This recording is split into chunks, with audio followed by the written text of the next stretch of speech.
terrible. C'était un livre terrible. C'était une mise à mal du patriarcat. C'était un appel au renouvellement, appel, je pense, qui a été en grande partie suivi des fondements de la société. Et il y a quelque chose qui a changé avec ce livre-là. Là où ça m'attriste, c'est qu'on oublie que c'est un grand livre. Parce que ça a été la première grande mémorialiste. Moi, je suis du côté de la littérature, donc je paierai, mais dorénavant, l'aspect sociologique de la personne Leclerc.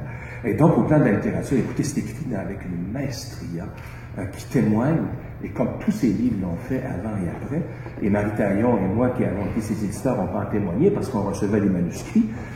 Donc, on sait comment il y avait quelque chose d'immédiat, de spontané, et dans sa qualité de la langue, dans cette espèce de ferveur du récit que Roland Bourgneuf, un de ses bons amis ici,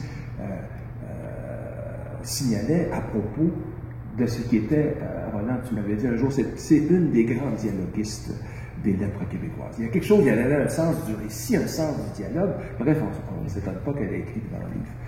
Donc, on a un peu tué la dimension littéraire fondamentale de ce livre-là, du fait que c'était aussi, comme je vous le disais, la première œuvre de mémorialiste chez nous. Auparavant, il avait écrit un roman, à mon point de vue, un des plus importants, d'une époque qui compte son lot d'œuvres importantes. On est au tout début des années 60 avec 12 amers, qui est... on avait fait un colloque sur Claire il y a quelques années, puis je m'étais gardé, parce que des fois, quand on est éditeur, qu'on organise les choses, on garde le meilleur pour soi. J'avais gardé le livre 12 amers pour en parler, parce que pour moi, c'était un livre considérable.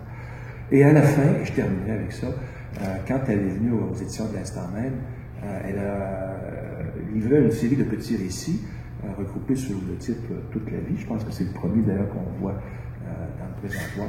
Et le tout dernier titre est un texte qui date de la fin des années 60, à propos de... ça s'appelle la petite fille Lily. Et c'est peut-être, et là c'est un avis qui est partagé par à peu près tout le monde, le plus beau témoignage qu'on ait en littérature sur la lecture. Parce que Claire a écrit, mais Claire a été, et c'est Borges qui disait la même chose de lui-même, d'abord une lectrice. Et à la fin, elle disait, ah, vous savez, M. Pellerin, moi je ne suis pas à l'âge où on lit des nouveautés, moi je relis. Elle a dû faire le tour d'André Gide 5 fois, la recherche 3 fois. Mais la sacrée parente, elle savait, elle avait à peu près tout lu de ce que nous faisions, et pardon, elle avait en plus l'immense délicatesse de nous écrire à ce propos. Or, un jour, Claire est partie. Et le matin, je me suis levé, et la première chose que j'ai faite, c'est que j'ai sorti Rabelais. Je n'avais jamais lu Rabelais, j'ai commencé à lire Rabelais. Et j'ai dit, Claire est encore là, parce que voilà ce que j'aurais aimé, une des choses que j'aurais aimé discuter, à propos de quoi j'aurais aimé discuter avec Claire, parce qu'on le fait tellement souvent.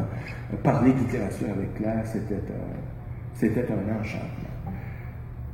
Qu'elle soit aujourd'hui, que son nom soit commémoré à perpétuité par la Ville de Québec, par l'Institut canadien.